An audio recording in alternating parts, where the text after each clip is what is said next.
Hello, I'm John Grandy.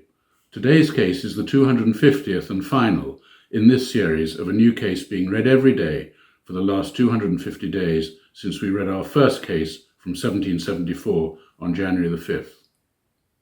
This is my opportunity as chairman to say a huge thank you to all our volunteer case readers from all walks of life who have done such a tremendous job, particularly those who are less comfortable talking to camera. Also to our marketing team, who have brilliantly ensured from behind the scenes that the spoken and written words match and a new case appears every day.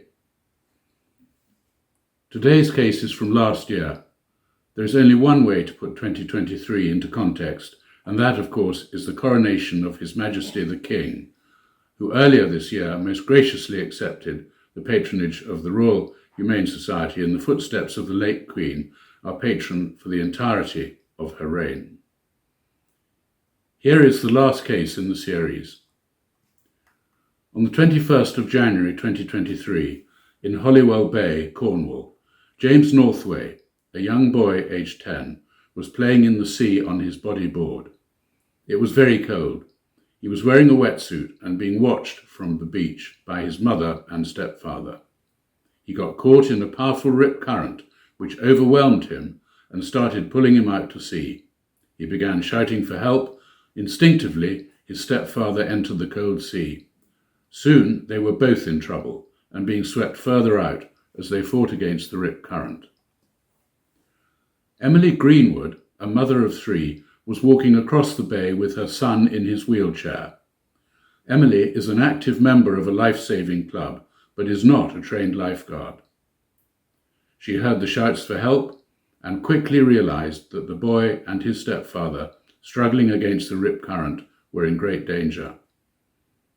She pushed her son further up the beach to a safer location and then ran to the water's edge, shouting at the pair to swim across the current and not against it. They were not responding and were growing weaker and being swept further out. They were now in grave danger of drowning, and there was no one else close enough to help.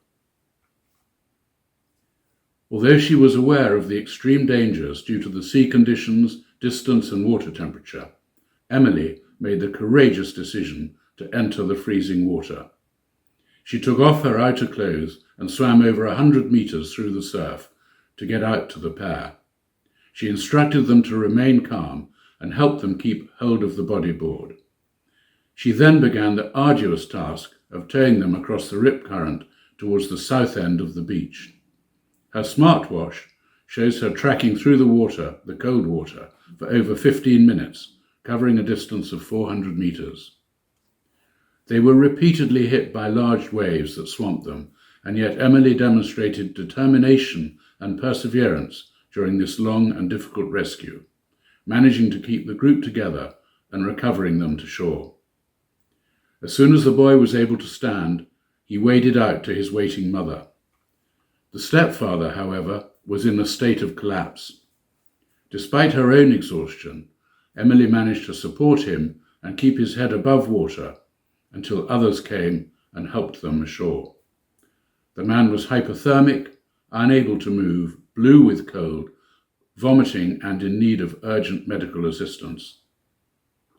As soon as he was being cared for, Emily ran up the beach to get her son's heated wheelchair cushion and blanket, which she used to warm him up. Only then did she get dressed herself. The stepfather was taken to hospital by helicopter, following which he made a full recovery.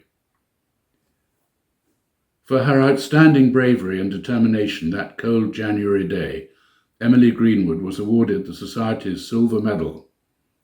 Subsequently, the Stanhope Awards Committee was unanimous in selecting her for the 2023 Stanhope Gold Medal, which was graciously approved by our President, Her Royal Highness Princess Alexandra. I hope you're as humbled as I am by this exceptional act of courage, so worthy of a Stanhope Gold Medal. Emily will be present tomorrow at our service of celebration at St. Paul's Cathedral, during which she will be presented with her medal by His Royal Highness the Duke of Gloucester. The Society is a registered charity and heavily dependent on donations. You can see elsewhere on this website various ways of supporting us, for instance by becoming a governor, or if you like gardening and roses, you can now order Spark of Life from our website. The Society will receive a royalty for each rose sold. You can also order your copy of Bravery Beyond Belief, a hardback compilation of 100 of our best cases over the years. Or if you prefer, please just make a donation via the website, all of which will help the Royal Humane Society beyond its 250th year to continue to recognise bravery and the saving of life. Thank you for allowing me to share Emily's story with you, and thank you for your support.